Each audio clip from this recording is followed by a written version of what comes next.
présente à des gens. Quand vous venez à l'église, on vous prêche la parole. C'est vrai, vous pouvez venir les premiers temps là, vous écoutez, mais après, vous savez que Dieu peut garder un serviteur de Dieu pendant 2 jours dans la méditation, peut le fouiller, tout ça, dans la prière, tout ça, tout simplement parce qu'il a besoin de prêcher une seule personne. Il y a des prédications que nous prêchons là, c'est juste pour sauver une seule personne. Les autres écoutent, ils disent Amen. Mais parfois, c'est une prédication qui est destinée à une seule personne. Amen. Et souvent, quand c'est une prédication qui est destinée à quoi? Vous allez le ressentir. Hein? Vous serez touché par la prédication. Et c'est juste pendant ces moments-là où vous sentez qu'il y a la condamnation. Vous sentez que vous devez donner votre vie à Christ. Quand vous sentez que vous avez été touché, frère, profitez de cet instant-là. Amen. Amen. Dieu ne visite pas quelqu'un tous les jours. Amen. Si Dieu vous visite aujourd'hui, vous devez saisir le passage. Amen. Amen.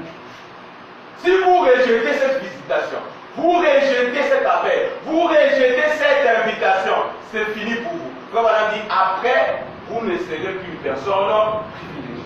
C'est pourquoi ces jours-là, pendant que Pierre est en train de prêcher, nous sommes dans Actes des Apôtres, chapitre 2. Pendant qu'il était en train de prêcher, la Bible dit que ceux qui l'écoutaient ont eu le cœur vivement touché. Ils n'ont même pas regardé. Ils ont dit, mais oh mes frères, que ferons-nous? Parce que nous avons compris ce que nous avons fait, ce n'est pas bien. Amen. Amen. Il dit, vous devez vous repentir. Donc au moment où vous sentez que vous êtes touché par la parole, vous devez saisir l'occasion. Si vous rejetez cette occasion-là, vous ne serez plus une personne. Amen. Pourquoi il y a des gens qui viennent, surtout dans le message, il y a beaucoup de gens qui viennent, qui connaissent toutes les citations. Même ceux que je suis en train de dire, oh, ça fait des délais. Attends, il avait écouté. On a un problème dans le message.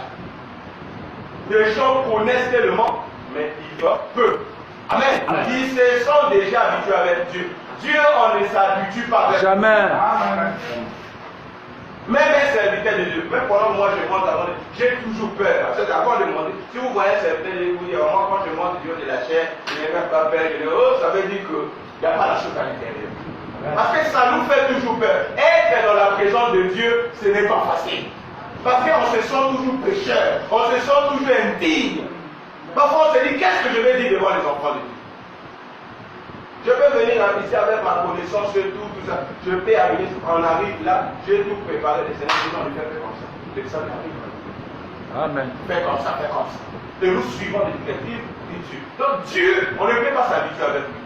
C'est pourquoi j'ai toujours